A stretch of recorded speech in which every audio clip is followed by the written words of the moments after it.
think there's something really... Well, there's something very dangerous talking about mixed race identity.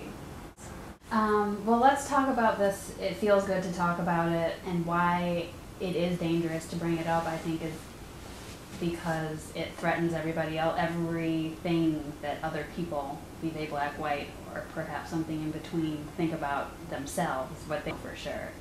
And here we are saying, from where I sit and when I look at this, what you know for sure isn't necessarily most true. Yeah, I guess. Let me offer you this other. Other key word, right? Like,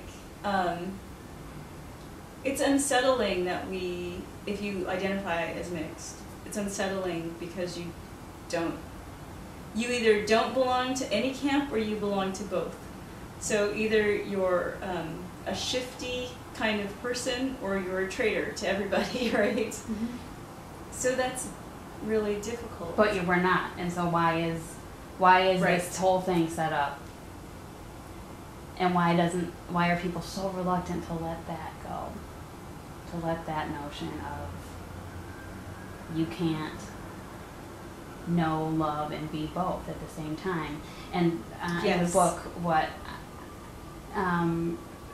the middle. I mean, that was such a perfect way to keep bringing that up, because it's like, to be the new girl who is told that she is black. I mean, that was what... Yes. I know the other things were new yeah. in her life. But for me, as biracial me, reading it and thinking, oh, when I got one dropped, I had to become the new girl and forget everything that I thought I was. And so there's this middle space where one dropped. I haven't heard one dropped. I like that. Really? That's like one of my favorites. Like, you got one dropped. I like right. And so there is this middle, but as you try to be girl or boy, and you gain the information about what you're supposed to do from other people, so you're farther and farther off from your middle and your center, and it's up being that we forget that there's this middle. We who should know it and do the most are made to just completely Tiffany, I think I wrote this book for you. I don't know, because you totally... It's totally... Yes, exactly. So I don't know if you want to, like... I can't say any better than you just... say that, because I think, okay, so... You. I can't say it better than... I can't... Okay, so I know. I'm supposed to be saying it right now. Okay. I can't say that better than you did. I mean, you like you just said, this idea of having a middle is often forgotten when you're mixed. Because what you do is you create the new girl, you create the thing that everyone says you are, and then you put in their information, you do whatever. And it's almost like you only remember that core of yourself, that middle part, the blue glass. You can't access it unless it's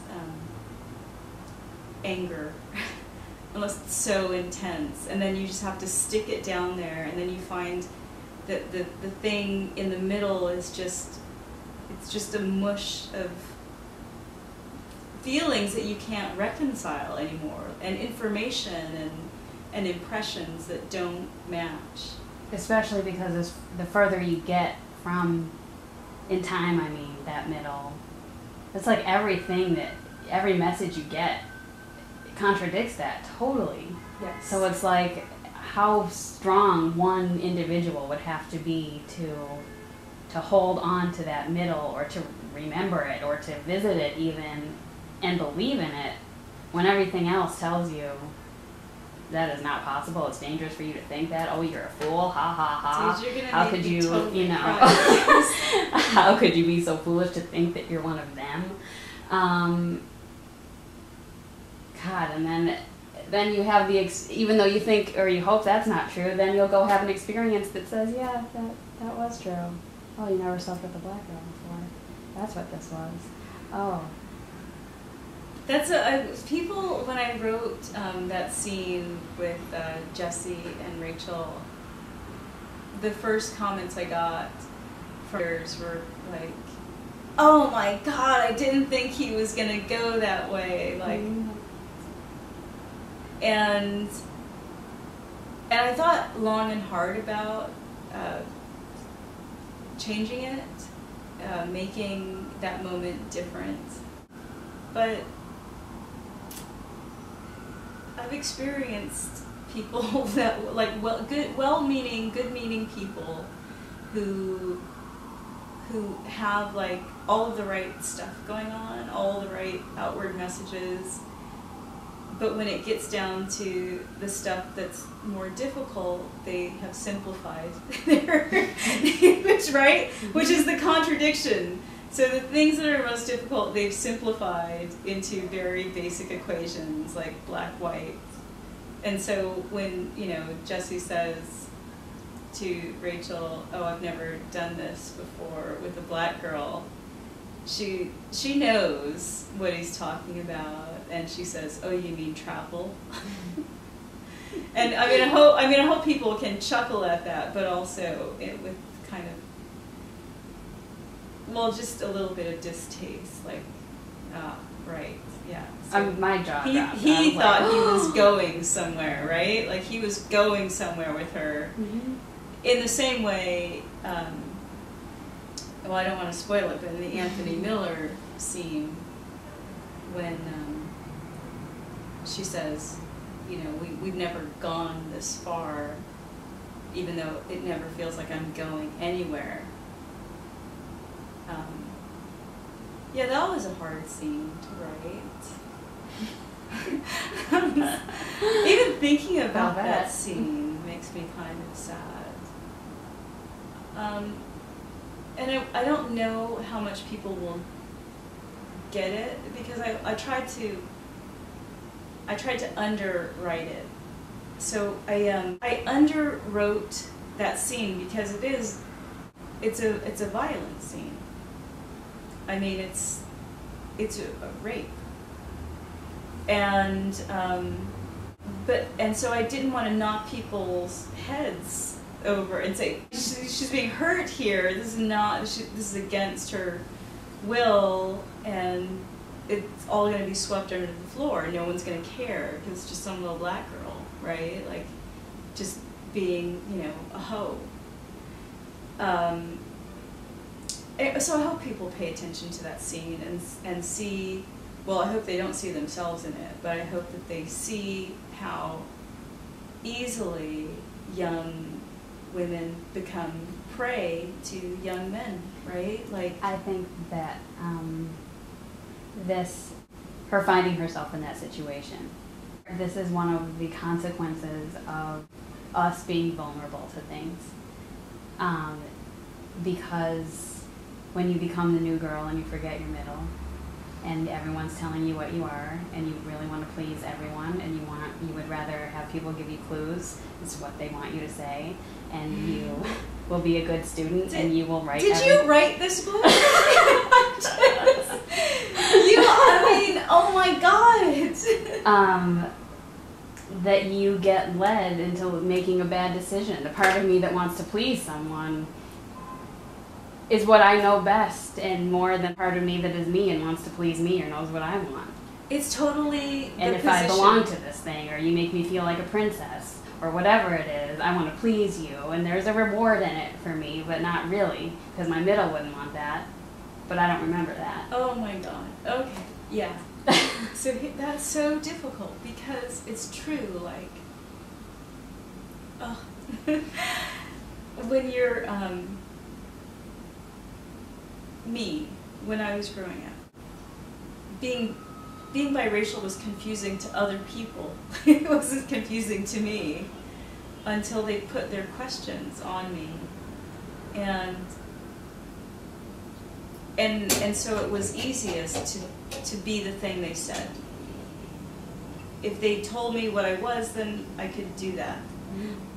Me personally, I like rules. Like, I like, you know, that's why I went to college. I went to, you know, they told me these are the things that are good, and then you can do them. So this is the best school, so I decided I would go there. This is the best journalism school, I will go there. This is the best law school, I will go there. This is the best law firm, I will go there. And then I can follow that track. It's very much tied into the same kinds of decisions I made around, although I couldn't have said it at the time, about being biracial and not knowing how to map out a biracial identity. So I mapped out whatever people said, and so if I could be pleasing to someone in any, and so then it translated into, if I could be pleasing in any way, then I would just go with it. And so that's what the character Rachel goes through in the extreme, where she lost much more than I did. Like, I moved from one place to another. She, the character moves from one place to another and loses her entire family, and it is totally unmoored. So that's, that's not my story, and that's why her story is more heightened. But she gets into this situation, especially with boys, that it's so easy to be pleasing in some way that she's willing to sacrifice that middle. The middle that shatters ultimately, because she's just sacrificed herself for the moment of being okay. It's a sad story, because I think a lot of young women go through that in different ways. So, obviously, I think a lot of biracial young women go through it, but like young women in any compromise situation where what they are is inexplicable, or what they are isn't valued in the broader sense, I think they can relate to that girl, but I hope they also know that what happened to Rachel doesn't have to happen to them. You don't have to go through that moment to then come out on the other side of knowing your worth and value, and have some instinct for self-preservation ultimately, right?